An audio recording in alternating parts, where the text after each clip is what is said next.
Hello दोस्तों, कैसे हैं आप लोग। हम लोग देख रहे हैं भारतीय न्याय संहिता 2023 और आज का हमारा टॉपिक है इंसैनिटी, जिसको बोलते हैं unsoundness of mind.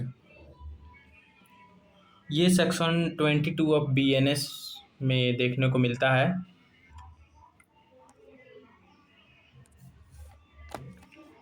Section section 22 of BNS. ठीक, ये सेक्शन जब आप पढ़ेंगे तो उसका हेडिंग है act of person of unsound mind. ठीक है, जिसको इंसैनिटी के नाम से जाना जाता है। इसमें है कि नथिंग इज एन ऑफेंस, कोई भी चीज़ अपराध नहीं है। Nothing is an offence which is done by a person who at the time of doing it by reason of unsoundness of mind. मतलब अनसाउंडनेस ऑफ माइंड अगर कोई है at the doing of at the time of doing the act, तो और वो incapable है उस act के नेचर को जानने के लिए, तब ऐसा माना जाएगा कि उसके द्वारा किया गया कृत्य या कार्य या कोई भी एक्ट वो पनिशेबल नहीं है, वो ऑफेंस में नहीं आएगा। ठीक है, तो चलिए इसको हम लोग थोड़ा विस्तार से देखते हैं इंट्रोडक्शन के साथ। So criminal law is based on the principle that person is ordinarily punished only when there is criminal responsibility. If at the time of the act a person is suffering from such unsoundness of mind that the legal requirements are fulfilled, the law may exempt that person from criminal liability. The defense is concerned with legal insanity, not merely the existence of mental illness. आपराधिक कानून इस सिद्धांत पर आधारित है कि सामान्यतः उसी व्यक्ति को दंड दिया जाता है जो अपने कार्य के लिए आपराधिक रूप से उत्तरदायी हो। यदि अपराध के समय कोई व्यक्ति ऐसी मानसिक अस्वस्थता से ग्रस्त हो कि कानून की आवश्यक शर्तें पूरी हों, तो उसे आपराधिक दायित्व से छूट मिल सकती है। यह बचाव लीगल इंसैनिटी पर आधारित है, केवल मानसिक बीमारी पर नहीं। Meaning of insanity: Insanity in criminal law refers to such unsoundness of mind that satisfies the legal test prescribed by law. The court examines whether at the relevant time the accused had legal capacity to understand the nature of the act or that it was wrong or contrary to law. आपराधिक कानून में insanity से आशय ऐसी मानसिक अस्वस्थता से है जो कानून द्वारा निर्धारित वैज्ञानिक कसौटी लीगल टेस्ट को पूरी करती हो। न्यायालय यह देखता है कि अपराध के समय अभियुक्त अपने कार्य की प्रकृति या उसके गलत अथवा कानून विरुद्ध होने को समझाने में सक्षम था या नहीं। Legal insanity versus medical insanity, चलिए देख लेते हैं। लीगल इंसैनिटी क्या है, तो concern with the legal test at the time of the act. Medical insanity concern with the medical diagnosis and treatment. Legal insanity relevant for criminal liability. Medical insanity में क्या है कि condition alone is not enough for exemption. सिर्फ medical insanity पे आपको exemption नहीं मिलेगा, उसको लीगल इंसैनिटी के कसौटी पे भी कसना पड़ेगा। Court applies the legal standard. इसमें डॉक्टर डायग्नोज इलनेस, मतलब इसमें डॉक्टर बताते हैं कि उस समय ये इलनेस में था। यहाँ पे हिंदी में देख सकते हैं। अब आ जाइए मैकनॉटन रूल देख लेते हैं, काफ़ी फेमस है। मैकनॉटन रूल 1843 में आया था। McNaughton rule are the foundation of modern legal test of insanity. यह modern legal test of insanity McNaughton rule से लिया गया है। The basic principle is that the accused must have been suffering from such unsoundness of mind that at the time of the act. इसमें ये बताया, मतलब यह रूल ये बताता है कि जिस व्यक्ति ने वो एक्ट किया उस टाइम जब एक्ट हो रहा था उस समय वो अनसाउंडनेस ऑफ माइंड था। ठीक है, किसी भी चीज़ से वो सफरिंग था, मतलब सफ़र कर रहा था किसी बीमारी से या किसी भी चीज़ से। ठीक है, the legal requirement regarding the understanding of the act और its wrongful were not satisfied। Hindi आप लोग यहाँ देख सकते हैं। मैकनॉटन रूल आधुनिक आपराधिक कानून में मानसिक अस्वस्थता के वैज्ञानिक परीक्षण का आधार मानी जाती है। मुख्य सिद्धांत यह है कि अपराध के समय अभियुक्त की मानसिक अवस्था ऐसी हो कि वह अपने कार्य की प्रकृति या उसके गलत या विधि विरुद्ध होने के समझने में सक्षम न हो, जैसा कानून अपेक्षा करता है। अब कुछ इसेंशियल इंग्रेडिएंट्स है, उसको देख लेते हैं। On soundness of mind must exist at the time of the act जब वो हो रहा था उस समय वो ऑन साउंडनेस ऑफ माइंड था। The legal requirements prescribed by law must be fulfilled. जो लीगल रिक्वायरमेंट्स है अगर उसको फुलफिल कर रहा है तभी ये प्रोटेक्शन मिलेगा। The court consider evidence placed before it. The defence depends on the fact of each case. ठीक है, डिफेंस तभी मिलेगा जब उस फैक्ट के केस को, मतलब वो जो केस है उसको वो फुलफिल करता हो रिक्वायरमेंट्स को। ठीक है, मतलब केस टू केस जो है देखा जाएगा, उसका डिफेंस हर एक केस पे निर्भर करेगा।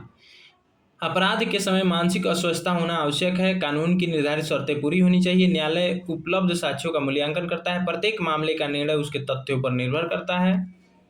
इलस्ट्रेशन देख लेते हैं। A person suffering from severe mental incapacity at the relevant time believes that he is cutting a piece of wood when he is actually striking a human being. ठीक है, मतलब striking a human being. The court will examine whether the legal test of sanity is satisfied. एक व्यक्ति अपराध के समय ऐसी गंभीर मानसिक अस्वस्थता से ग्रस्त है कि उसे लगता है कि वह लकड़ी काट रहा है जबकि वास्तव में वह किसी व्यक्ति पर प्रहार कर रहा है। न्यायालय यह जांच करेगा कि क्या मानसिक अस्वस्थता की कानूनी कसौटी पूरी होती है कि नहीं। एग्जाम्पल एक और देख लेते हैं। A patient with a long history of serious mental illness is alleged to have committed an offence. Medical records alone do not decide the case. ठीक है, सिर्फ मेडिकल रिकॉर्ड ही सफिशिएंट नहीं है, ठीक है, उसको प्रोटेक्ट करने के लिए कि उसने जो ऑफेंस किया है वो इस सेक्शन, मतलब इंसैनिटी में सेक्शन 22 ऑफ बीएनएस में प्रोटेक्टेड है कि नहीं। कोर्ट ऑल्सो एग्जामिन, ठीक है ना, court examines the person mental condition at the time of alleged act along with all other evidence. ठीक है, गंभीर मानसिक बीमारी का इतिहास रखने वाले व्यक्ति पर अपराध का आरोप है। केवल मेडिकल रिकॉर्ड से मामला तय नहीं होगा। न्यायालय अपराध के समय उसकी मानसिक स्थिति तथा अन्य सभी साक्ष्यों का परीक्षण करेगा। ठीक है, example number 2। A person receives psychiatric treatment but is fully aware of the nature and consequence of the act at the relevant time. Such a person does not automatically receive the defense of legal insanity merely because treatment was being taken. एक व्यक्ति मानसिक उपचार ले रहा है लेकिन अपराध के समय उसे अपने कार्य की प्रकृति और परिणाम की पूरी समझ थी। केवल उपचार चलने से उसे स्वतः लीगल इंसैनिटी का लाभ नहीं मिलेगा। ठीक है, कि इलाज मेंटल, मतलब वो दिमागी संतुलन उसका ठीक नहीं रहता है इसलिए वो इलाज उसका चल रहा है, तो इस बिहाफ पे वो नहीं बच सकता है कि मैं, ये देखिए, मेंटली रूप से मैं सही नहीं हूँ और मैं दवा खा रहा हूँ, मैंने भूलवश ये क्राइम कर दिया है। तो ऐसा नहीं है, उस समय उसका माइंड कैसा था, उसकी समझ कैसी थी, वो भी जांचा जाएगा। ठीक है, जैसे मान लीजिए कि एक पागल व्यक्ति था, क्या किया कि एक सोया हुआ बच्चा का सर काट के झाड़ी में छुपा दिया। ठीक, और वो वहीं बैठा रहा कि ये जब जगेगा तो अपना सर ढूंढेगा। ठीक है, अब फिर मैं बहुत हंसूंगा, पुलिस आई उसे अरेस्ट करके ले गई। ठीक है, तो जज साहब ने पूछा कि बताओ तुमने ऐसा क्यों किया, तो वो बोला कि देखिए मैंने कुछ नहीं किया है, मैंने कुछ नहीं किया है, मैं इसके साथ मतलब क्या प्रैंक कर रहा था, मैं सर काट के झाड़ी में छुपा दिया था और मैं सोचा कि ये उठेगा तो ये अपना सर ढूंढेगा, फिर मुझे बहुत मज़ा आएगा। अब सोच लीजिए कि वो किस लेवल का पागल है। और वो वहाँ से भाग, उसको पता होता कि मैंने कुछ भी गलत किया है तो वो भाग जाता। अब ये है कि वो इस सेक्शन 2 में प्रोटेक्टेड है। ऐसा नहीं है कि उसको छोड़ दिया जाएगा, उसको पागल खाने में भेज दिया और का काट के फिर ऐसा प्रैंक करने लगे, तो इसीलिए बिटवीन इंसैनिटी एंड करते हैं। इंटॉक्सिकेशन मतलब जो जो क्या बोलते हैं, फुल नेटवर्क में है, दारू वारू पिया हुआ है तो उसके लिए। तो इंसैनिटी क्या है? Based on unsoundness of mind. Intoxication क्या है? Based on effect of intoxication इस इंटॉक्सिकेंट, मतलब वो कौन सा रूप का नशा लिया हुआ है उसके इफेक्ट पर निर्भर करता है, ठीक है। गांजा, चरस, भांग, गोला क्या लिया है। Insanity governed by legal test of insanity और intoxication governed by separate legal provisions relating to intoxication, ठीक। Insanity focus on mental capacity और intoxication focus on the effect of intoxication under the law. Hindi यहाँ पे आप लोग देख सकते हैं। कुछ इंपॉर्टेंट केस है। मैकनॉटन केस में क्या हुआ था? Landmark English decision laid down the famous M'Naghten rule which continue to influence the legal test of insanity in many jurisdiction. यह ऐतिहासिक निर्णय मैकनॉटन रूल का आधार है और मानसिक अस्वस्थता की कानूनी कसौटी को समझने में आज भी अत्यंत महत्वपूर्ण माना जाता है। इसमें क्या हुआ था कि मतलब प्रधानमंत्री का उसका ही बॉडीगार्ड ने प्रधानमंत्री की हत्या कर दी थी, शायद ऐसा ही है, आप लोग जाके पढ़ लीजिएगा थोड़ा, ठीक है। अब एक दहिया भाई छांगा भाई Thakkar versus state of Gujarat 1964 का केस है। इसमें सुप्रीम कोर्ट ने क्या कहा? Supreme court explain that the plea of insanity has to be assessed on the basis of legal requirements and the evidence available in the case। उच्चतम न्यायालय ने स्पष्ट किया कि मानसिक अस्वस्थता के बचाव का निर्णय कानून की आवश्यक शर्तों तथा उपलब्ध साक्ष्यों के आधार पर किया जाएगा। एक और केस है Surendra Mishra versus state of Jharkhand 2011 का। इसमें सुप्रीम कोर्ट ने कहा कि medical insanity by itself is insufficient, what matters is whether the legal test is satisfied at the time of the occurrence.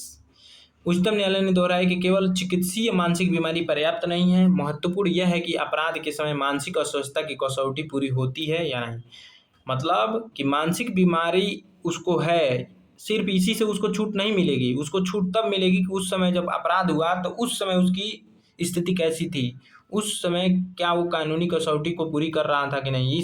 ये नहीं कि उस समय वो ठीक था, मार दिया, फिर बाद में पागल हो गया, ऐसा नहीं चलेगा, है ना। अब कंक्लूजन, जैसे कोई भी व्यक्ति मार के डर जाता है, अगर कोई कांड कर देता है तो डर जाता है, वहाँ से भाग जाता है। जैसे कोई पिया हुआ व्यक्ति है, किसी का हत्या कर दिया, वो भाग गया, तो इसका मतलब है कि वो क्राइम के जगह पे था ही नहीं। इसका मतलब है कि उस समय वो ये जानता था कि हाँ ये गलत है, इसीलिए ना भागा। अगर कोई व्यक्ति इतना पी लिया है फिर कोई क्राइम करके वहीं पे लेट गया, है ना, भाग नहीं पा रहा या सोच नहीं पा रहा कि मैंने अपराध कर दिया, भागना चाहिए, पुलिस आई उसको अरेस्ट कर ली, तो ये पूछा जाएगा ना कि तुमने कहाँ से अरेस्ट किया। तो पुलिस बताएगी कि भाई मैंने, क्योंकि उसमें रिपोर्ट में दर्ज होता है मेमो, अरेस्ट मेमो में, कि ये मारकर वहीं लेटा पड़ा था। फिर हमने जांच कराया, मेडिकल टेस्ट के लिए भेजा जाएगा उसको भी, तो देखा जाएगा कि ये तो बहुत मतलब पिया हुआ था, तो उसको इंटॉक्सिकेशन वाला छूट मिल जाएगा। लेकिन वो जानबूझ के अगर पिया हुआ था लेकिन क्राइम किया उस समय उसको समझ नहीं था, लेकिन जानबूझकर पीता है वो, तो भाई बचाना नामुमकिन है। वॉल्यूंट्री एक होता है इनवॉल्यूंट्री, ठीक है। तो अरे वो इंटॉक्सिकेशन वाले में पढ़ेंगे, इसके आगे हम लोग इंटॉक्सिकेशन ही पढ़ेंगे, ठीक है। मानसिक अस्वस्थता का बचाव इस सिद्धांत पर आधारित है कि आपराधिक दायित्व के लिए वैधानिक उत्तरदायित्व आवश्यक है, केवल मानसिक बीमारी होने से छूट नहीं मिलती। न्यायालय यह देखता है कि अपराध के समय कानून द्वारा निर्धारित मानसिक क्षमता की कसौटी साक्ष्यों के आधार पर पूरी होती है या नहीं, ठीक है। अब यहाँ पे मेरे द्वारा कुछ क्वेश्चन है, आप बताइएगा। क्या हर मानसिक रोगी, उत्तर भी लिख दिए यार, बताओ, क्या हर मानसिक रोगी को अपराध में स्वतः छूट मिल जाएगी? उत्तर है नहीं। क्यों? छूट तभी मिल सकती है जब अपराध के समय मानसिक अस्वस्थता का कानूनी कसौटी लागू कानून के अनुसार पूरा होता हो। मतलब कि आप जानबूझकर पी लिए, भले उस समय आपको होश नहीं था जब क्राइम हुआ, लेकिन अपराध के दोषी आप भी हैं। आप भी हैं क्या? आप हैं ही भाई। जानबूझ के पियोगे फिर ड्रामा करोगे, बचोगे?